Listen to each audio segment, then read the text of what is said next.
Oke.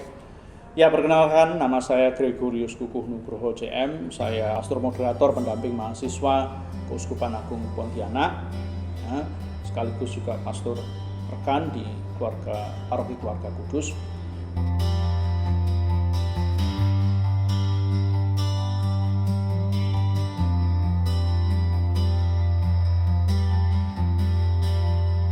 Bagi orang Katolik ada beberapa hal yang penting tentang Maria. Siapakah Maria bagi orang Katolik? Paling tidak, kalau menurut saya ada 5 hal yang penting. Yang pertama, Theotokos. Maria itu adalah Ibu Tuhan. Ya, dalam ini orang Katolik percaya lewat Yesus Kristus yang telah menyelamatkan kita, Maria punya posisi yang sangat penting. Namanya Theotokos. Yang kedua, perawan yang abadi. Maka bagi kita, keperawanan Maria itu menjadi kekuatan bagi gereja untuk sungguh-sungguh meyakini bahwa kemurahan hati Tuhan itu nyata dalam hidup kita. Maka Virgin Mary kalau dalam bahasa Inggris itu menjadi kekuatan bagi kita untuk memurnikan kehidupan. Yang kedua, tentang Maria yang dikandung tanpa noda dosa. Bagi kita, orang Katolik, yakin bahwa Allah telah mempersiapkan Maria menjadi ibu Tuhan. Nah, Allah yang sama itulah yang menjadi kekuatan bagi kita mengimani bahwa peran serta Allah dalam kehidupan lewat Maria juga akan menjadi iman kita, menjadi berkat bagi kita ketika kita bersama-sama Maria menuju keselamatan itu. Lalu kemudian Maria naik ke surga. Nah, tubuhnya naik ke surga. Nah, kita mengimani bahwa Maria ini menjadi kekuatan bagi gereja untuk menjadi teladan kesucian, murid yang pertama bahkan. Ya, Maria yang kedekatannya dengan Kristus menjadikan dia sungguh berbeda dengan manusia yang lain, membuat kita juga yakin dan percaya bahwa kita bisa bersama-sama seluruh jemaat meneladan cara hidupnya, meneladan kesabarannya, meneladan kedekatannya pada Tuhan. Yang kelima, ini yang terakhir, namanya mediatrix. Jadi Maria ini menjadi perantara. Maria ini punya peran penting dalam penebusan. Co-redemptoris, co-redemptrix kalau di dalam bahasa teologinya. Nah, kita juga dengan penuh kepercayaan itu sadar bahwa kemanusiaan kita lewat iman ini diangkat pada level yang jauh melebihi kelemahan kita. Lewat Maria kita mampu masuk dalam keilahian Kristus yang tak terbatas itu. Nah, inilah juga yang menjadi kekuatan gereja yang tak terbatas bagi kita yang menghayati peran Maria di bulan ini.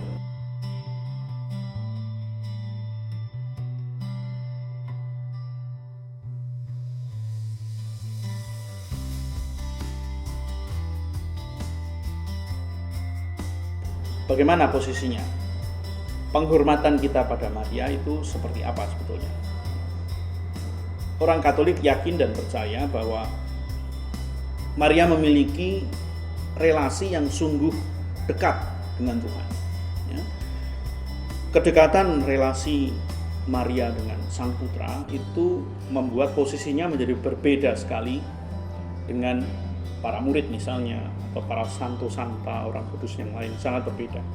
Maka kita memposisikan Maria itu berbeda dengan para kudus ini. Para orang-orang Katolik juga membagi penghormatan, ya, penghormatan misalnya penghormatan pada para kudus, penghormatan pada orang-orang suci, penghormatan pada Maria, lalu kemudian penghormatan kepada Tuhan.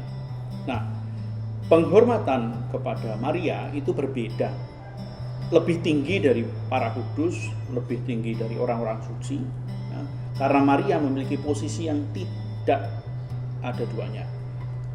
Karena kedekatannya dengan Sang Putra, kedekatannya dengan Tuhan, kedekatannya dengan para murid memiliki posisi yang sangat berbeda. Maka kita tidak menyembah Maria, tetapi melalui Maria kita menitipkan doa-doa kita. Melalui Maria kita bersama-sama, kita menghormati Maria, kita tidak menyembah Maria, tetapi dengan bersama Maria kita menuju Kristus. Dituntun oleh inspirasi yang ditunjukkan kepada Bunda Maria ini, kita bisa sampai kepada Kristus. Ya. Maka ada ungkapan namanya per Mariam ad Yesus, ad Yesum. Melalui Maria kita sampai kepada Kristus. Kita tidak menyembah Maria, tetapi penghormatan kepada Maria berbeda. Namanya hiperdulia, penghormatan yang lebih. Karena posisi Maria sangat dekat dengan Tuhan. Bayangkan kalau kalian punya kawan yang dekat dengan presiden, dia bisa telepon presiden kapan saja. Wah, kamu juga pasti akan berusaha untuk dekat dengan dia. Demikian juga posisi ini. Posisi Maria yang dekat sekali dengan Tuhan. Hidupnya menunjukkan kualitas yang sangat berbeda dengan manusia yang lain. Hasil dari doa-doa bersama Maria itu menjadikan kita damai, menjadikan hidup kita juga menjadi berkat bagi sesama.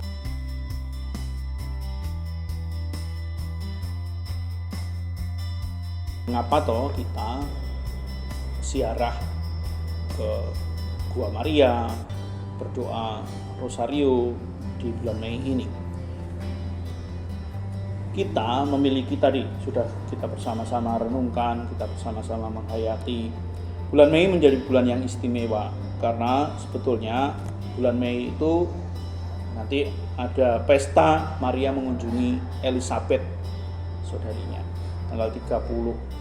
Nah, tanggal 31 saya kira ya. 31 Mei itu ada pesta Maria mengunjungi Elizabeth, saudarinya.